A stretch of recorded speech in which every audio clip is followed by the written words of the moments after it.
Bom dia, boa tarde, pessoal. Aqui é o professor Fred, mais uma vez, né? E hoje a gente vai trabalhar com o conteúdo de linguagens específico da língua portuguesa. Lembrando que a área de linguagens aborda os conceitos de língua portuguesa, língua inglesa e artes. Tudo bem? E lembrando que essa teleaula vai estar disponível para o seu responsável, na plataforma do YouTube, e que você vai ter acesso a esse vídeo por outros meios, graças à ação do seu responsável. Tudo bem?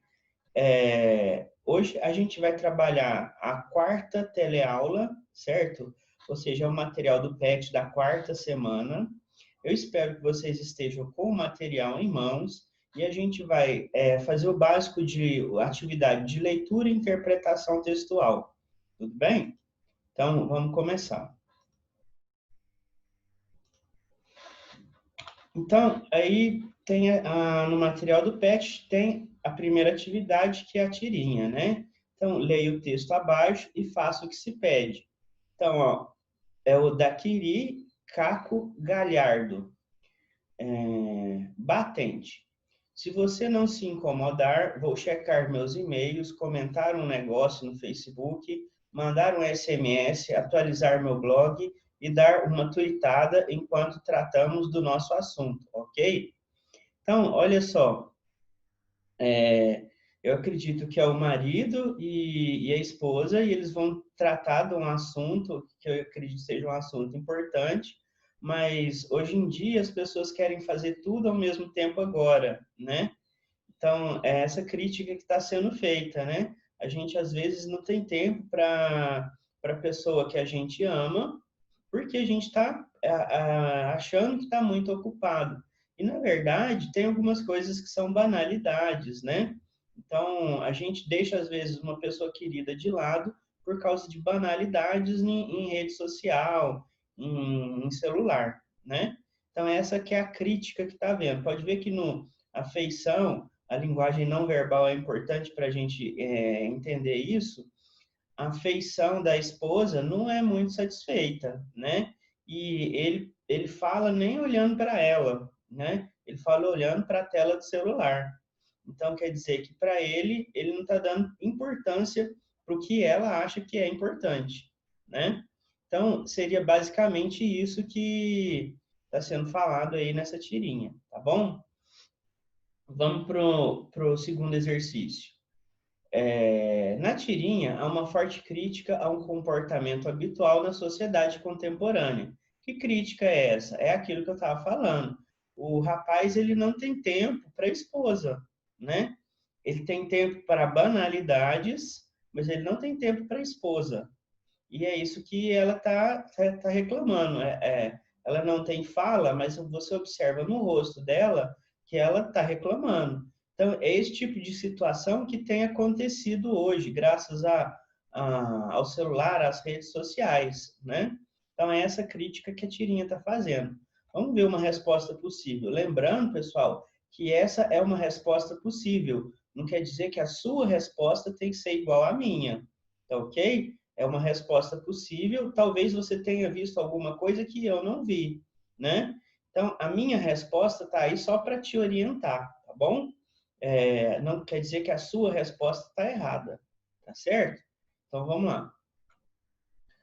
A principal crítica da tirinha a um mau hábito das pessoas está relacionado ao fato de acharmos que conseguimos fazer várias coisas ao mesmo tempo que não conseguimos dar atenção ao que realmente é importante. Então, é isso que eu falei.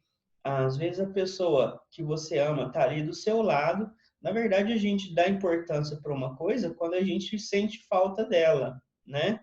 Então, muitas das vezes a gente tem ali a pessoa do nosso lado para conviver, para curtir a pessoa, e a gente fica dando importância para a banalidade, né?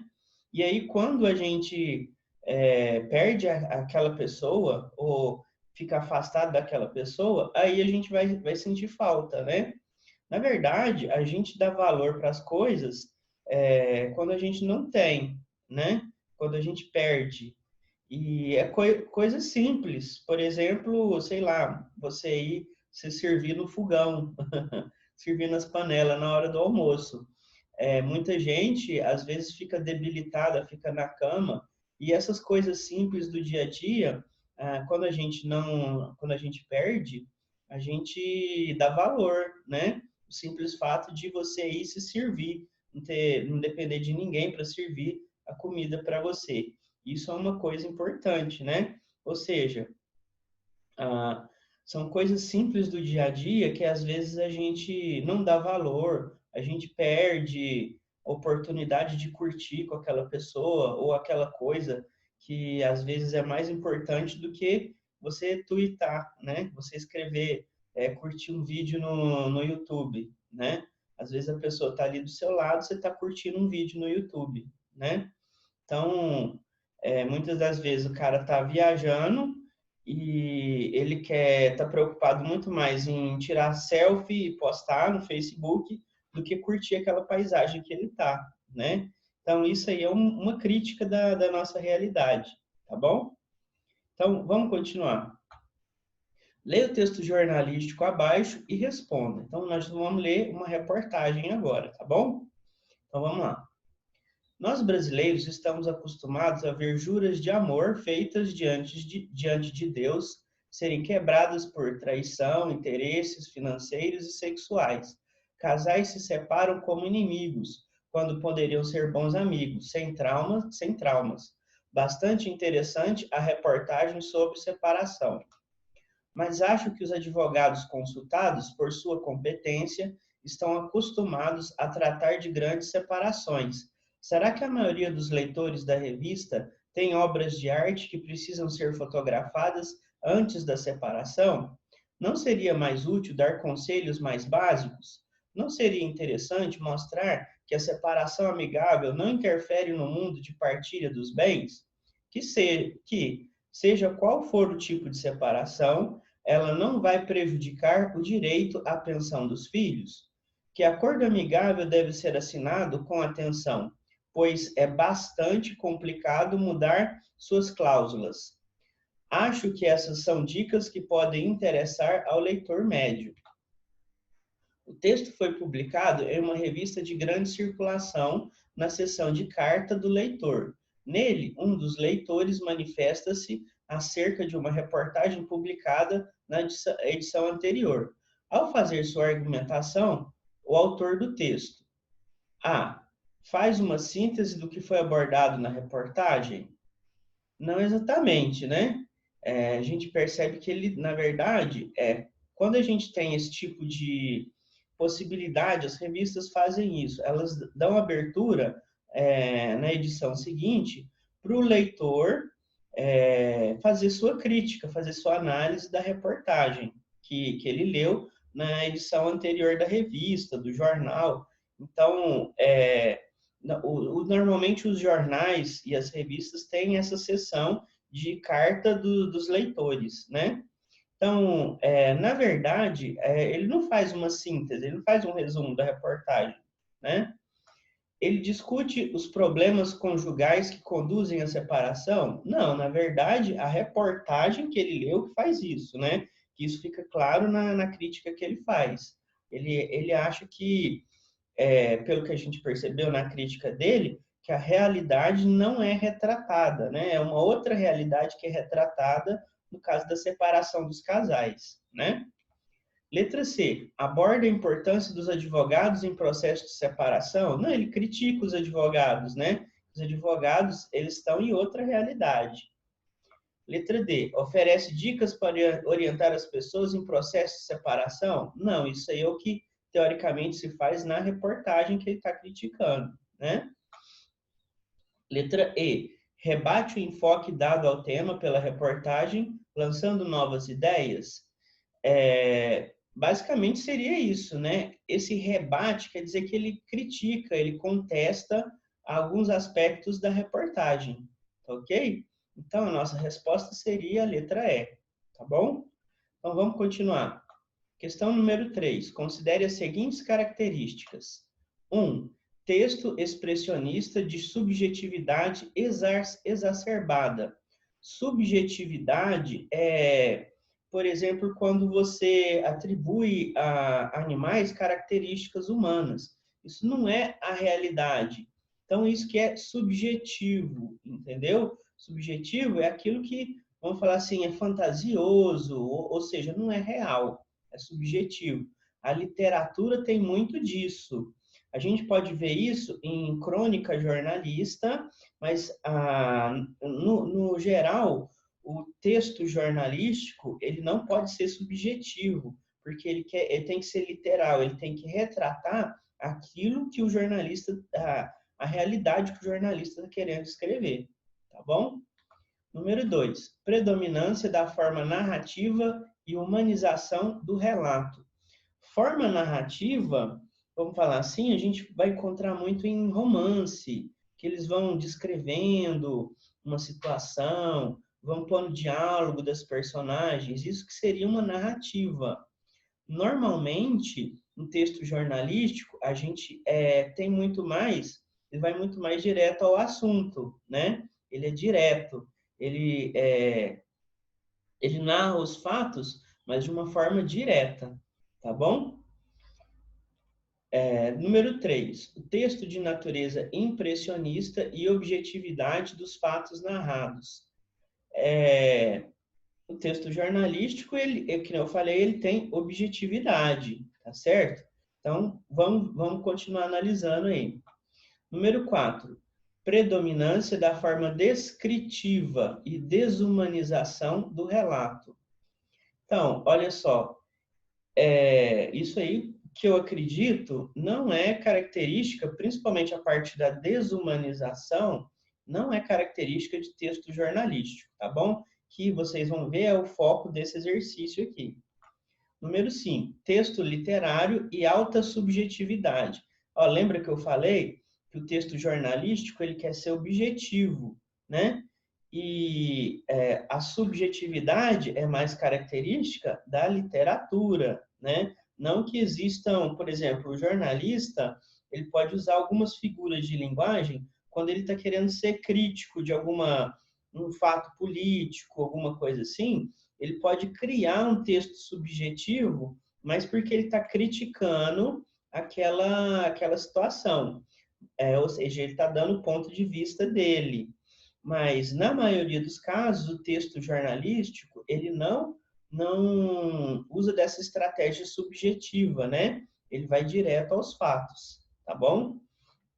Então, vamos continuar.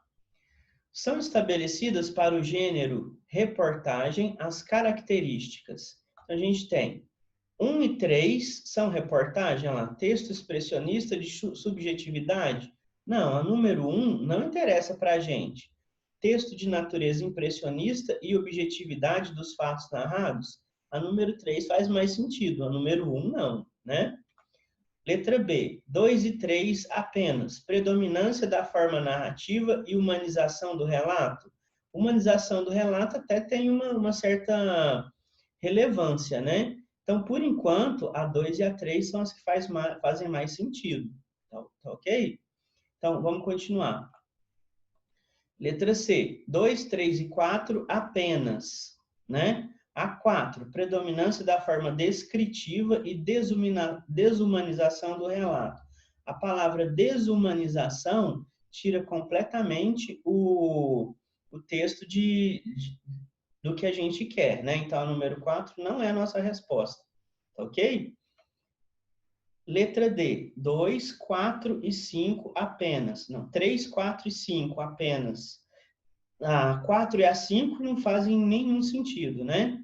Então, a letra E, 1 e 2 apenas. Ó, quando a gente tem subjetividade, o texto jornalístico não possui subjetividade. Então, o número 1 não interessa para a gente. Então, pessoal, a gente analisando isso daí, a gente pode ir por eliminatória, tá certo? Então, por exemplo, se a gente vê lá que ele analisa, na maioria dos casos, duas alternativas, então essa que seria a nossa resposta. Pode ver que na letra C e na letra D, a gente elimina porque ela considera 3. Na maioria dos casos, ela lá, letra A, letra B e letra E, ele dá só duas alternativas. Isso aí, pessoal, na hora que a gente... eu não estou dominando aquele assunto do exercício. É uma técnica de chute, né? É um macetinho que eu estou ensinando para vocês. Outra coisa que a gente analisou, a gente eliminou a número 1, a número 4 e a número 5, principalmente por causa de alguns termos. A gente tem o termo subjetividade e o termo desumanização. Isso aí descaracteriza número 1, número 4 e número 5. Então, até agora, a letra B é a que faz mais sentido para a gente.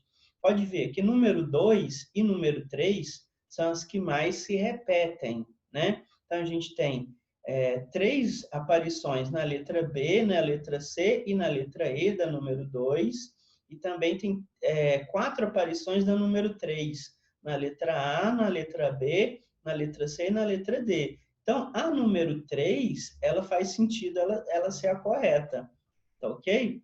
Então, as outras, número 1 aparece 2 vezes, número 5 uma vez só, número 4 2 vezes. Então, as que aparecem mais são a 2 e a 3, né? Mas a gente vai ver que o que faz sentido também, né? Analisando. Isso aí é macetinho para a gente chutar. Mas o que acontece? A gente tem, número 2, predominância da forma narrativa e humanização do relato, né? Então, o texto jornalístico ele tenta se aproximar do leitor. Então, por isso que tem essa humanização do relato, né? E a número 3, texto de natureza impressionista e objetividade dos fatos narrados. Então, como eu falei, o texto jornalístico, ele é objetivo, né? Ele vai direto ao assunto. Então, a nossa resposta seria a 2 e a 3, letra B. Ok? Vamos continuar. São características do gênero reportagem.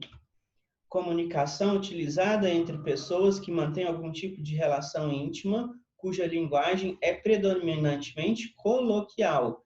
Isso aí, pessoal, tem 2 fatores que mostram para mim que essa alternativa aí está falando da carta, e não do texto jornalístico.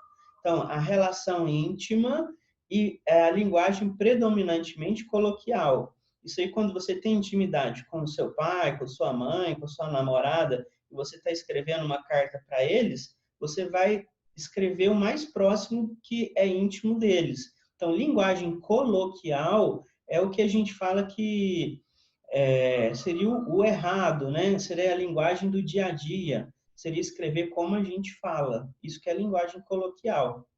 Ok? Letra B. Seu principal objetivo é transmitir a opinião de pessoas de destaque sobre algum assunto de interesse, né? Em alguns casos, o texto jornalístico, ele exprime opinião, né? Na verdade, a gente pode falar que não tem como o texto jornalístico ficar isento, né? Que eles chamam de imparcial, né? O texto jornalístico, lá no fundo, vai ter uma certa parcialidade, ou seja, o jornalista vai dar a opinião dele em um certo momento, né? Não tem como ele fugir. É o que a gente vê, por exemplo, de jornais, vamos pensar assim, de ideologia política. Tem jornais que puxam mais para a ideologia de conservadora, né? Agora, tem outros jornais que têm uma linguagem mais liberal. Ou seja, o jornalista, quando ele escreve, ele está ele está tomando um partido, né? Então, ele está sendo, de certa forma, parcial. Quando a gente vê propaganda de jornal que fala que ele é imparcial, isso aí não é verdade, tá bom? Lá no fundo, sempre o jornalista, ele coloca o seu ponto de vista, né? Por isso que muitas das vezes a gente discorda. A gente fala, por exemplo, que existem reportagens que são pagas, vamos falar assim, né? Está fazendo propaganda de uma marca, está falando bem de um produto, né? Então, isso é ser parcial, né? E não imparcial. Tudo bem? Agora, às vezes, a parcialidade ela é mais velada. Por quê? O foco do jornalista é transmitir um relato daquilo que está acontecendo. Um acidente, uma tragédia, alguma coisa assim. Mas sempre vai ter um quê de parcialidade, porque sempre o jornalista está dando o seu ponto de vista em relação àquele fato que está ocorrendo, né? Então, vamos para a letra C. Texto jornalístico divulgado nos meios de comunicação de massa informa fatos de interesse público, cuja linguagem deve ser objetiva e clara. Isso aí que tem mais a ver com o gênero da reportagem, né? Então, vamos para a próxima aí. A linguagem é sua principal característica, pois há uma preocupação com a seleção e a combinação vocabular. Sua linguagem é predominantemente subjetiva. Olha a palavra ali, subjetivo, de novo, né? Então, o que ele está falando aí? Que, às vezes, o jornalista ele se preocupa muito mais com a forma que ele está escrevendo do que com a notícia em si. Isso aí não é verdade. O jornalista ele está preocupado não é com a linguagem, ele está preocupado em passar a notícia, em transmitir a notícia, né? E outra coisa que está matando a letra D é a palavra subjetiva, né? Quando eu bati o olho ali em subjetivo, eu já eliminei a letra D, né? Às vezes, pessoal, uma palavra elimina uma alternativa inteira. O cara pode fazer isso para te enganar, tá certo? Às vezes isso aí é uma estratégia do cara que elaborou a questão para te enganar, o famoso peguinha, né? Então, a palavra subjetiva ali, ela não tem nada a ver com texto jornalístico, né? O texto jornalístico é objetivo, tá ok? Então, a nossa resposta é o que eu falei, letra C. Texto jornalístico divulgado nos meios de comunicação de massa informa fatos de interesse público cuja linguagem deve ser objetiva e clara, né? O jornalista, ele não enrola, ele vai direto ao assunto. Isso é característica do texto jornalístico, tá bom? Então, vamos lá. Ó, pessoal, esse é o final da quarta semana, a gente está encerrando o mês de julho, né, do PET. Como eu sempre falo, quem chegou aqui, continue e persista, tá bom? Vamos persistir e vamos continuar trabalhando. Eu espero que essa aula tenha sido de proveito para vocês, tá bom? E eu espero que vocês continuem persistindo, porque estudo é importante na vida da gente, né? Vamos aproveitar esse tempo da quarentena como uma oportunidade para a gente estudar, tá bom? Vocês fiquem com Deus e até a próxima teleaula.